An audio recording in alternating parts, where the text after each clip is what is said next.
जय गुरुदेव। और दोस्तों, मेरे चैनल सिद्ध सावर मंत्र में आपका एक बार फिर से हार्दिक स्वागत है। और देखिए, आज मैं आपके सामने जो साधना बताऊंगा वो साधना एक ही रात्रि में सिद्ध होने वाली होलिका यक्षिणी की साधना है। और देखिए, साधना बताने से पहले मैं आपसे एक रिक्वेस्ट जरूर करूंगा कि इस वीडियो को आप पूरी देखना और इस वीडियो का एक एक पॉइंट आप सुनना, वो बिल्कुल भी आपसे छूटना नहीं चाहिए, क्योंकि ये केवल एक ही दिन की साधना है जो एक ही रात्रि में पूरी की जाएगी। केवल होली के दिन ही ये साधना होती है और होली की रात्रि में ही सिद्ध होती है। किसी और अलग दिवस में इसको आप नहीं कर सकते हैं। केवल एक ही दिन की साधना है ये, ठीक है। तो ये जो साधना है, इस साधना के विषय में मैं आपको पूर्ण रूप से बताऊंगा कैसे ये साधना की जानी चाहिए और किस प्रकार से ये पूरी एक रात्रि के अंदर ही ये सिद्ध होगी। देखिए, होली पर्व जो है उस पर की जाने वाली जो साधना है उनमें यक्षिणी साधना का विशेष महत्व होता है। इस होली के दिन यानी होली की रात्रि में होता तो सभी साधनाओं के लिए है, लेकिन यक्षिणी अप्सरा इन साधनाओं के लिए विशेष दिन होता है ये। और यक्षिणी साधना यदि होली के मुहूर्त पर ही की जाए तो इसका प्रभाव जो है वो जल्दी और फलदायक भी होता है। और फिर यदि होली का यक्षिणी की ही साधना की जाए तो इस एक रात्रि में ही सिद्ध होती है। ये तंत्रोक्त साधना इस महारात्रि पर ही बहुत ज़्यादा प्रभावशाली है। हालांकि ये तंत्रोक्त साधना है, लेकिन डरने की कोई आवश्यकता नहीं है बिल्कुल भी। देखिए, यक्षिणी के विषय में मैं कुछ बताने से पहले तो मैं ये स्पष्ट कर दूंगा मैं यहाँ पर कि ये भले ही तंत्रोक्त साधना है, पर होली जैसे तंत्रोक्त साधनाओं के सिद्ध पर्व पर संपन्न की जाने वाली साधना भले ही ये हो, लेकिन होली का यक्षिणी जब आपके सामने प्रस्तुत होगी तो वो बहुत ही सौम्य रूप में आपके सामने आएगी। ये बहुत ही अत्यंत ही सौम्य यक्षिणी है ये। और यहाँ पर जहाँ अन्य साधना अगर यक्षिणी की जाती है, वहाँ पर क्या होता है कि भाई वहाँ पर एक भय और एक रोमांच सा बना रहता है, ऐसी स्थिति उत्पन्न हो जाती है वहाँ पर। लेकिन यहाँ इस साधना में ऐसी कोई भी स्थिति नहीं आएगी, ठीक है। बल्कि ये जो यक्षिणी है ये एक नई दुल्हन की तरह सज धज करके, कोमल बन करके और बिल्कुल एकदम आपके सामने उपस्थित होती है। जो होली का यक्षिणी है लाल वस्त्रों से होती है, ये लाल वस्त्र इससे धारण किए होती है और ये लज्जा से ही लाल होती है पूरी तरीके से। यदि आपने पहले कोई यक्षिणी साधना संपन्न की हो और उसमें तुम्हें सफलता ना मिली हो, यानी पूर्ण प्रत्यक्षीकरण नहीं हुआ है, तो उस साधना को भी होली के जो दहन की जो रात्रि है उस रात्रि में संपन्न आप कर सकते हैं। लेकिन उससे भी अच्छा ये है कि इस चैतन्य रात्रि में होली का यक्षिणी की ही सिद्धि प्राप्त करें और जिसके द्वारा तुम्हें वो एक प्रेयसी के रूप में वो सिद्ध हो करके और जीवन भर उस साधक के सहायक बनी रहती है। और ये साधना तुम्हें प्रेमी का रूप में ही करनी है, क्योंकि ये जो यक्षिणी है ये प्रेमी का रूप में ही आपके सामने सिद्ध हो करके आपको हर प्रकार से खुश रखती है। ये पूर्ण रूप से ये भोग विलास मनोरंजन सब कुछ आपके लिए करने के लिए तत्पर रहती है ये। क्योंकि ये जो यक्षिणी है ना, ये यक्षिणी आपको केवल और केवल प्रेमी का रूप में ही सिद्ध की जाती है। ये इसकी सबसे बड़ी बात है। देखिए, यक्षिणियाँ जो होती है वो अपने स्वरूप से ही धन और प्रचुर मात्रा में आपको धन प्रदायक होती ही हैं ये, क्योंकि ये जिस वर्ग की है ना उस वर्ग के जो अधिपति हैं वो कौन है, वो कुबेर हैं। और यक्षिणी के सिद्ध हो जाने पर कुबेर भी साथ ही साथ इस यक्षिणी साधना में सिद्ध हो जाते हैं, क्योंकि यक्षिणी साधना जो है वो एक बहुत ही गोपनीय पक्ष रहा है। इस साधना के द्वारा क्या होता है कि वो स्वतः ही अपने आप ही कुबेर साधना के जो लाभ होते हैं वो आपको मिलने लगते हैं और जीवन भर आपको कभी न सूखने वाला एक धन का स्रोत और भगवान शिव की सुरक्षा का चक्र आपको प्राप्त होता है ये, क्योंकि भगवान शिव के प्रिय बंधु जो हैं वो यक्षराज कुबेर हैं, ठीक है, और उनकी कृपा से ये यक्षिणी जो है आपके वशीभूत होती ही है। अब बात यहाँ पर ये आती है कि भाई यक्षिणी तो है, लेकिन वो यक्षिणी आपके लिए इतनी धन प्रदायक या हर चीज़ हर सामग्री आपको देने के लिए तैयार क्यों रहती है? क्योंकि यक्षिणी जो होती है ना वो देववर्ग की ही होती हैं, लेकिन ये अभिशापित होती है, इनको श्राप मिला हुआ होता है। देव योनि में किसी भ्रमवश या किसी भी कारण से इनको कोई अपराध हो जाने पर उन्हें इस योनि में डाल दिया जाता है, जो कि मानव जीवन से तो ऊपर है लेकिन देव वर्ग में नहीं है, उसके बीच में है ये योनि, ठीक है। लेकिन इस योनि में रहते हुए जो यक्ष होते हैं या यक्षिणी होती हैं वे विविध प्रकार से अपने साधक को जो है वो संतुष्ट करके अपने आप को श्राप मुक्त करना चाहते हैं। वहाँ पर वो क्या करते हैं कि वो हर प्रकार के द्रव्य आभूषण चमत्कारिक चीज़ें वो ला करके देने में सक्षम भी होती हैं, हर प्रकार से मनोरंजन करती हैं, मतलब कि वो अपने साधक को खुश रखना चाहती हैं जिससे कि उनको उस श्राप से मुक्ति मिल सके। यही उनकी ये व्यवस्था होती है, उनकी मुक्ति के लिए ये व्यवस्था होती है। और देखिए और जो यक्षिणी होती हैं उन यक्षिणियों के मतलब कि उन यक्षिणियों से अलग ये जो होलिका यक्षिणी है इसका जो स्वरूप है हाव भाव हैं वो बहुत ही विलासी हैं और ये सिद्ध होने पर साधक के हर प्रकार के ये मनोरंजन करती ही रहती है। ये देखिए जहाँ पर और जो यक्षिणी होती हैं वो क्या करती हैं कि वो अपने सौंदर्य के माध्यम से जो है वो साधक को अपनी तरफ आकर्षित करती हैं, लेकिन ये जो होलिका यक्षिणी है इसमें उत्तेजकता और विलासी नायिका का स्वरूप धारण करके ये साधक को बेसुध कर देती है। लेकिन देखिए कुछ लोग कहेंगे कि भाई होलिका रात्रि में या होलिका यक्षिणी है तो होलिका तो एक राक्षसी थी।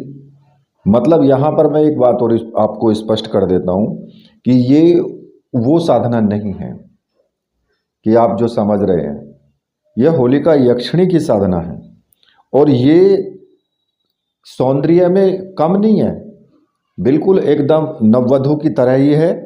और एक चीज़ मैं आपको और यहाँ पर बता दूँ, इसको लाल रंग से बहुत विशेष प्रेम है।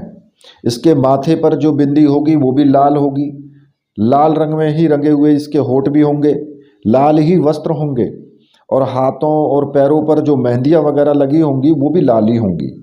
मतलब कि श्रृंगार से तो बिल्कुल भी अछूती नहीं है, क्योंकि ये भी एक यक्षिणी है और कुबेर घर से जो है इसका संपर्क है, तो इसलिए आभूषण और स्वर्ण की तो कोई कमी होने की बात ही नहीं होती है। और देखिए ये जो यक्षिणी है ये भोग विलास के साथ साथ आपका मार्गदर्शन भी करती है।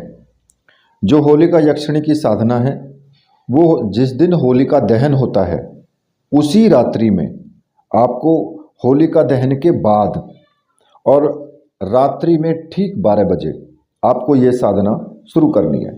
लेकिन एक चीज़ मैं आपको यहाँ पर बता दूँ, ये जो साधना है इसको जो करने का विधान है वो तो है वट वृक्ष के नीचे, ठीक है। वट वृक्ष के नीचे बैठ करके वहाँ पर ये साधना की जाती है। लेकिन मैं आपको इसमें एक तरीका बताता हूँ कि आपको एकांत में कहीं बाहर जाने की आवश्यकता नहीं है, आप अपने घर में ही इस साधना को कर सकते हो।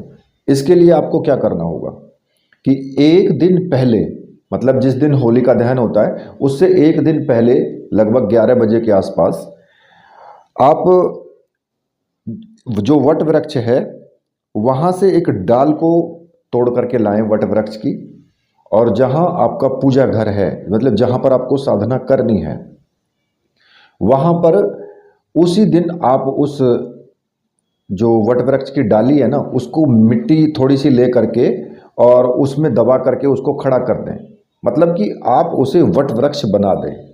वहाँ पर थोड़ी सी मिट्टी ले करके उसमें गाड़ दें और पूजा घर में ही अपने ये कर लें। और पूजा घर एकांत होना चाहिए इसके लिए, ऐसा नहीं है कि कोई भी आए जाए वहाँ पर। साधना जब तक करेंगे बिल्कुल एकांत होना चाहिए, कोई भी उस कमरे के अंदर प्रवेश नहीं करेगा दूसरा व्यक्ति, ठीक है। और इस साधना को ठीक 12 बजे ही शुरू करना है। और इसमें लाल रंग का ही सब कुछ इस्तेमाल आपको करना है। लाल रंग के ही आपके कपड़े होने चाहिए, लाल रंग का ही आपका आसन होना चाहिए, लाल रंग का ही आपकी जो चौकी है सामने उस पर वस्त्र बिछा हो, और ये भी अगर रेशमी हो तो बहुत अच्छी बात है। और देखिए जो आप ये डाल जो है ना, जो डाली है उसकी वट वृक्ष की जो डाली है उसको जो लेकर के आए हैं, आपको साधना करने से पहले, मतलब कि अब साधना शुरू करने से पहले आपको इस डाली का पूजन करना है। ठीक है, जब आप साधना करेंगे, स्नान आदि करके पूजन करेंगे, तो सबसे पहले इस डाल का पूजन करना है और आपको अपनी मनोकामना इससे बोलनी है। आप क्या चाहते हैं, आप यक्षिणी को प्रत्यक्ष करना चाहते हैं तो अपनी मनोकामना बोलनी है, इससे पूर्ण रूप से इससे प्रार्थना करनी है। ठीक है, प्रार्थना करने के बाद ही आप साधना शुरू करेंगे। सबसे पहले वट वृक्ष का पूजन आप करेंगे, वो भी आप पुष्प से, चावल से, कुमकुम से, जैसे भी आप कर सकते हैं वैसे पूजन करें इसका। ठीक है, और पूजन करने के बाद आपको अपनी मनोकामना बोलनी है, उसके बाद ही फिर आपको साधना में बैठना है। और देखिए इस साधना के लिए आपको जो विशेष सामग्री की आवश्यकता होगी वो मैं आपको बता देता हूँ। इस साधना में एक तो होलिका यक्षिणी यंत्र होगा, एक गर्भसार और 5 मदराग होंगे, और साथ में ही एक रक्षा माला भी होगी जो आपके गले में धारण रहेगी जब आप मंत्र जाप करेंगे। ठीक है, और देखिए ये जो सामग्री हैं, ये सारी सामग्री मंत्र सिद्ध और प्राण प्रतिष्ठा युक्त होनी चाहिए। और इसके साथ ही इसमें एक भैरव गुटिका भी होगी, जो भैरव जी का पूजन करने के लिए भैरव गुटिका भी इसमें साथ में होगी। तो ये सामग्री जितनी भी है मंत्र सिद्ध और प्राण प्रतिष्ठा युक्त होनी चाहिए। और देखिए अगर आपको ऐसी सामग्री चाहिए तो आप होली से पहले पहले आप इस सामग्री को मंगा लेना, क्योंकि अगर आप होली के आसपास या होली से 10 दिन पहले, 5 दिन पहले अगर आप ऑर्डर करते हैं तो फिर आपको सामग्री जल्दी से ठीक टाइम पर नहीं मिल पाएगी। सामग्री आपके पास भले ही 1 महीना रखी रहे, कोई दिक्कत नहीं है, वो तब भी आपके प्रयुक्त हो जाएगी, काम में आएगी। पूजा घर में ही रख दें उस सामग्री को, रखी रहेगी, कोई दिक्कत नहीं है, लेकिन टाइम पे तो आपके पास रहेगी ना। और लेकिन अगर आपने ऑर्डर लेट किया तो फिर आपको नहीं मिल पाएगी टाइम से। और सामग्री मंगाने के लिए मैंने आपको व्हाट्सअप नंबर दिया हुआ है वीडियो में, आप वहां से मुझे व्हाट्सअप कर सकते हैं और वो सामग्री आप प्राप्त कर सकते हैं। सामग्री आपको 100% मिलेगी, इसमें किसी भी प्रकार के कोई भी आपको टेंशन लेने की आवश्यकता बिल्कुल भी नहीं है। अब देखिए आपको क्या करना होगा। सबसे पहले स्नान आदि करके वट वृक्ष का पूजन कर लें, अपनी मनोकामना बोल लें। उसके बाद आप उत्तर दिशा की तरफ मुख करके आप बैठ जाएंगे, सामने चौकी लगा लें, लाल वस्त्र बिछा लें और उस पर ही चौकी के ऊपर एक अपने गुरु जी का चित्र और भगवान गणेश का चित्र, भगवान शिव का चित्र और साथ में ही एक यक्षिणी चित्र जो कि आप नेट से निकलवा सकते हैं। किसी सुंदर सी स्त्री का चित्र आप नेट से निकाल करके और उसको रख सकते हैं। ठीक है, ये आपके सामने वहाँ पर चौकी पर होना चाहिए। और इसमें तेल का दीपक आपको लगाना है, सरसों के तेल का। सबसे पहले लाल वस्त्र आप धारण कर लेंगे, आसन बिछा लेंगे, उसके ऊपर बैठ जाएंगे।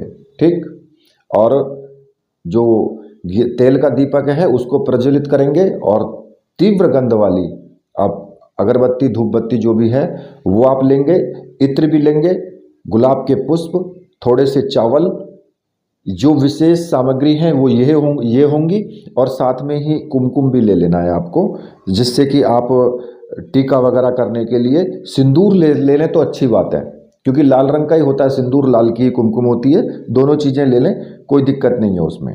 ठीक है, और देखिए इस साधना में यक्षिणी की तो सिद्धि होती है, लेकिन वहीं आपको कुबेर साधना से आपको जितना लाभ मिलता है ना, वो पूरा लाभ इस साधना से, एक ही साधना से आपको मिल जाता है। और इसमें आप क्या करेंगे, अपनी बाईं तरफ एक चावल की ढेरी बना लें। ठीक है, और उस पर भैरव गुटिका को स्थापित कर दें। और साथ में ही प्लेट जो होगी एक स्टील की ले लें या फिर कोई सी भी प्लेट ले लें, उसमें थोड़े से पुष्प नीचे बिछा करके उस पर जो है आप जो होलिका यक्षिणी यंत्र है उस यंत्र को आप स्थापित कर दें, ठीक है। और जो माला है, जाप की माला, उसको भी चौकी पर ही रख दें। रक्षा माला को अपने गले में धारण कर लें और साथ में जो 5 मदराग है और गर्भसार है उसको भी आप अभी वहीं पर रखे रहने दें। सबसे पहले आपको क्या करना होगा वो मैं बता देता हूँ आपको। देखिए, सबसे पहले आपको भगवान श्री गणेश का पूजन करना है। वक्रतुंडाय महाकाय सूर्यकोटि संप्रभम निर्विघ्नं कुरु मे देव सर्वकार्येषु सर्वदा बोल करके भगवान श्री गणेश से प्रार्थना करनी है कि हे गणेश जी महाराज, आप सभी विघ्नों के हरता हैं, आप विघ्नों का हरण करने वाले हैं। मेरी साधना में जो भी विघ्न आए आप उन सभी का हरण करें, ठीक है। और उनका पूजन करेंगे। धूप से, दीप से, चावल से, पुष्प से, कुमकुम का टीका लगाएंगे। और इतना करने के बाद फिर आपको एक माला गणेश मंत्र का आपको जाप करना है। वो गणेश मंत्र है, मैं आपको बता देता हूँ, वक्रतुंडाय हुम। इस मंत्र का आपको जाप करना है। और ये जाप आप किसी भी माला से कर सकते हो, रुद्राक्ष की माला से भी आप कर सकते हो, गुरु माला से भी आप कर सकते हो, ठीक है। जब आप गणेश भगवान का पूजन कर लेंगे तो उसके बाद आपको अपने गुरु का पूजन करना है, जो भी आपके गुरु हैं। भगवान शिव को गुरु माना है तो फिर आप भगवान शिव का ही पूजन करेंगे, ठीक है। यदि आपने डॉक्टर नारायण दत्त श्रीमाली जी को गुरु माना है तो उनकी तस्वीर होनी चाहिए और उन्हीं का पूजन करेंगे आप। पूजन आपको उसी प्रकार से करना है, धूप से, दीप से, चावल से, पुष्प से, और टीका लगाएंगे सिंदूर का या कुमकुम का। और गुरुदेव से प्रार्थना करने की, गुरुदेव मैं ये होलिका यक्षिणी की साधना करने जा रहा हूँ और इस साधना में मुझे पूर्ण सफलता मिले, मुझे आशीर्वाद भी दीजिए और आज्ञा प्रदान कीजिए। और इतना करने के बाद गुरु जी का ध्यान करें और एक माला अपने गुरु मंत्र का जाप कर लें, जो भी आपका गुरु मंत्र है। अगर आपने डॉक्टर नारायण दत्त श्रीमाली जी को गुरु माना है तो ओम परम तत्वाय नारायणाय गुरुभ्यो नमः इस मंत्र का जाप करें। अगर भगवान शिव को गुरु माना है तो ओम नमः शिवाय इस मंत्र का एक माला का जाप कर लें। चाहे रुद्राक्ष की माला से करें, चाहे किसी भी माला से आप कर सकते हैं इस जाप को, ठीक है। इसके बाद आपको क्या करना है, इसके बाद आप अपने उल्टे हाथ में थोड़े से चावल लेंगे और वो जो चावल हैं उसको सभी दिशाओं में फेंकते हुए आपको एक मंत्र का जाप करना है, जो आपको रक्षा विधान करना है। देखिए, जो आपको रक्षा विधान करना है उसके बारे में मैं आपको वो मंत्र में आपको बता देता हूँ। सभी दिशाओं में चावल फेंकते रहें, मंत्र आप बोलते रहें। ओम असर्पंतु ये भूता है भूमि संसिता, ये भूता है विघ्न कर्तास्ते नश्यंतु शिवाज्ञा, अपकर्माणांतु भूतानि पिशाच सर्वतो दिशम सर्वेशम विरोधेन पूजा कर्म समारंभे। इस मंत्र को बोलते हुए सभी दिशाओं में चावल फेंक दे तो आपका एक रक्षा विधान हो जाएगा, ठीक है। और ये जो रक्षा विधान है ये बहुत ही तीक्ष्ण है, इसमें विशिष्ट साधना के लिए ये आवश्यक भी है, जिससे कि साधना काल में कोई विघ्न उत्पन्न ना हो और जब यक्षिणी प्रकट हो तो साधक भयभीत ना हो। लेकिन अक्सर क्या देखा गया है कि भाई जब यक्षिणी सिद्धि जो है वो प्रथम बार में ही आपको हो सकती है, लेकिन होता क्या है कि वो साधक जो है इतना हड़बड़ा जाता है उस वक्त में, इतना या तो फिर वो कामोत्तेजित हो जाता है, अपना वो मनोरथ है ना जो भी है वो उसे पाने में असमर्थ हो जाता है। और ऐसी सभी परिस्थितियों में जिनका निराकरण इसी प्रकार के रक्षा विधान से संभव भी है, ठीक है। और अब आपको क्या करना है, जब आप इसका इतना काम कर चुके होंगे तो उसके बाद जो भैरव गुटिका आपने चावलों के ढेर पर रखी हुई है उसका आपको पूजन करना है, ठीक है। और पूजन आपको करना है धूप से, दीप से, गुड़ का आप नैवेद्य लगा सकते हैं, ठीक है। सिंदूर का उसको टीका भी लगाएं। और आपको क्या करना है कि जो भैरव जी हैं उनसे विशेष प्रार्थना आपको करनी है अपने साधना के लिए कि इस साधना में आप मेरी सहायता करें। और किसी भी भैरव मंत्र का आप एक माला का जाप जरूर करें।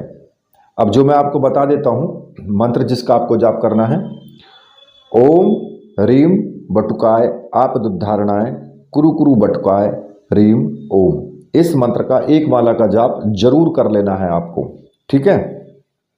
जब आप इतना कार्य कर लेंगे तो देखिए जो अब आपको आगे पूजन करना है, जो यक्षिणी यंत्र आपने प्लेट में रखा है उसी के पास में आप जो गर्भसार है उसको आप स्थापित कर दें। और ये जो गर्भसार है ये साक्षात कुबेर का प्रतीक होता है। ये आपको जीवन पर्यंत आपके पास ही रहेगा। ठीक है, अब आपको उसका पूजन करना है। कुबेर का पूजन आपको जरूर इसमें करना है, क्योंकि कुबेर यक्षिणियों के अधिपति हैं, तो इसलिए कुबेर पूजन जरूरी होना चाहिए। और कुबेर जी का पूजन जो आप करेंगे वो आपको फूलों की पंखुड़ियों से, चावल से, जो आपने गर्भसार रखा हुआ है उस गर्भसार का आपको उस पर सिंदूर का टीका भी लगाना है, पुष्प भी चढ़ाने हैं, और आपको धूप दीप जो भी कुछ है, जैसा पूजन आपने गुरु का और गणेश भगवान का किया है उसी प्रकार से आपको पूजन करना है। और कुबेर जी से प्रार्थना करनी है कि आप हमारे सहायक बने इस साधना में। ठीक है, अब इसके बाद आपको क्या करना होगा कि जो होलिका यक्षिणी का जो चित्र सामने रखा हुआ है उस चित्र का आपको प्रत्येक अंग पर सिंदूर से टीका लगाएं, पुष्प चढ़ाएं, चावल चढ़ाएं। उसके बाद जो यक्षिणी यंत्र है उस यक्षिणी यंत्र पर आपको क्या करना होगा कि उस पर तेज गंध वाला जो इत्र है उस इत्र का फोहा चढ़ाएं और थोड़ा सा अपने शरीर पर भी लगा लें इत्र। ठीक है, और बाकी जो सीसी बची है उस सीसी को आप रख दें। ठीक, और उसके बाद जो यक्षिणी का यंत्र है उस यक्षिणी यंत्र का आपको पूजन करना है। उस पर आपको टीका लगाना है सिंदूर से, और पुष्प लाल रंग के गुलाब के हों तो वो आपको चढ़ाने हैं, चावल भी आपको चढ़ाने हैं। और इसमें अगरबत्ती धूप बत्ती जो भी आप लगाएंगे वो तीव्र गंध वाली हो तो वो बहुत अच्छा है। ठीक है, और इस पर आपको क्या करना होगा कि जो 5 मदराग है, 5 मदराग आपको यक्षिणी यंत्र पर चढ़ा देने हैं। ये जो 5 मदराग जो होते हैं ना वो होलिका यक्षिणी की 5 शक्तियां जो होती हैं उनके प्रतीक होते हैं ये। ठीक है, और जो आप पूजन करेंगे, पूजन करते टाइम आप चिंतन अपने मन में रखें कि मैं प्रेमी का रूप में होलिका यक्षिणी को, मतलब विविध प्रकार के जो सुगंध पुष्पों से, मतलब उनको श्रृंगारित कर रहा हूँ, उनको श्रृंगार में चढ़ा रहा हूँ प्रेमी का रूप में। मतलब जैसे एक प्रेमिका को श्रृंगार करते हैं उस तरीके से अपने मन में आपको भाव रखना है ये। और देखिए पूजन करने के बाद, क्योंकि यंत्र जो आपने माला है रक्षा माला वो अपने गले में धारण की हुई है, तो आपको जो लाल रंग की स्फटिक माला है जो जाप के लिए है, वो लाल रंग की स्फटिक माला से आपको मंत्र जाप शुरू कर देना है। और जो मंत्र आपको जपना है वो मंत्र मैं आपको बता देता हूँ। मंत्र बहुत छोटा सा है। मंत्र इस प्रकार से है, ओम ह्लौम फट। इस मंत्र का आपको जाप करना है, बहुत छोटा सा मंत्र है। और इस मंत्र की कम से कम आपको 21 माला का जाप करना ही करना है।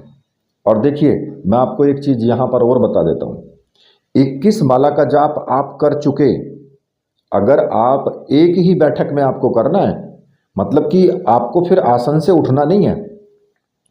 अगर आप 21 माला का जाप कर चुके और यक्षिणी आपके सामने प्रकट नहीं हुई है, भले ही आपके जो बिल्कुल एकदम शांत भाव से अपना मंत्र जाप करना है, निष्काम भाव से, कोई आपको अपने मन में कल्पना नहीं रखनी है।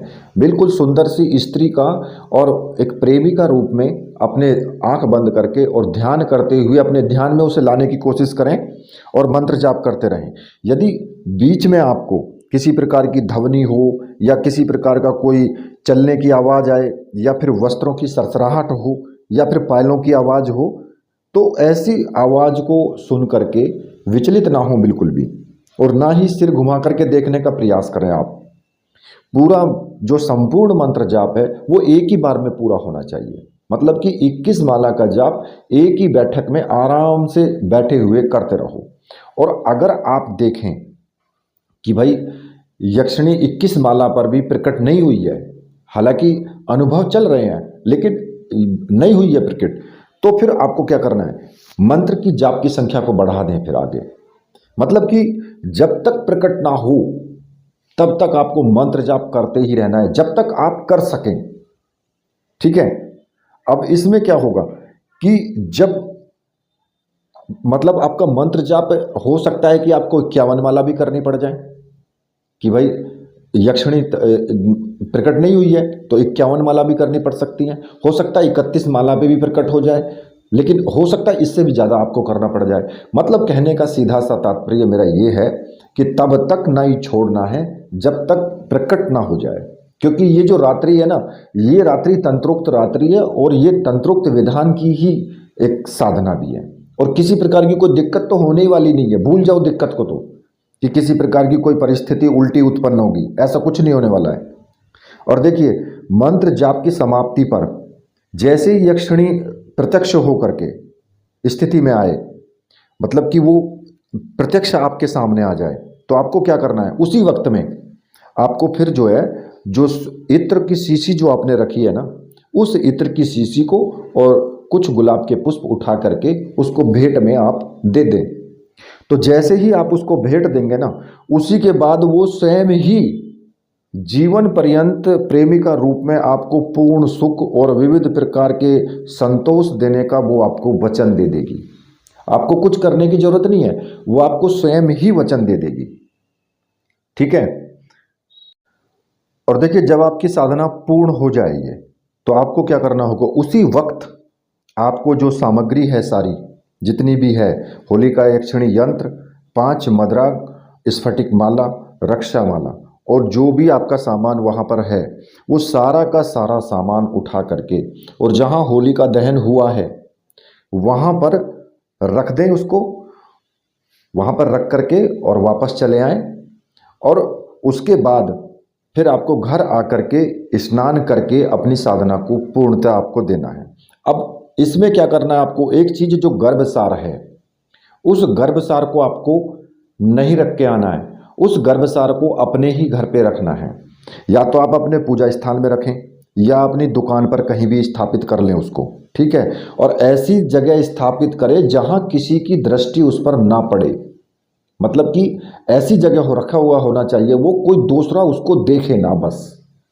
क्योंकि ये जो आपके पास जो गर्भसार है ना, ये स्वयं कुबेर का स्वरूप है ये, और इसका आपको नित्य आपको मतलब कि गुलाब की 2 पंखड़ियां इसके ऊपर आप रोज चढ़ा दिया करें।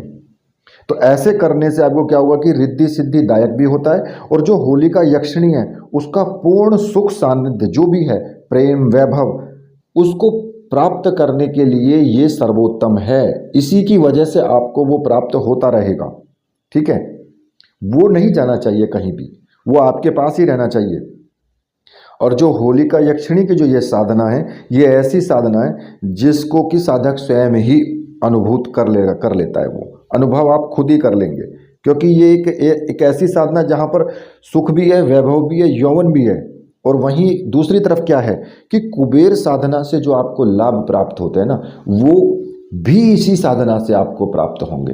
अब देखिए, इसमें मुझे आपको कोई नए नियम बताने की तो आवश्यकता है नहीं कि भाई मैं आपको कहूँगा कि आप ब्रह्मचर्य रखें या फिर ये रखें, क्योंकि एक दिन की साधना है, एक दिन के लिए तो आप रख ही सकते हैं। कोई आगे तो आपको कुछ इसमें अगले दिन तो आपको कुछ करना नहीं है, केवल एक ही दिन करना है बस।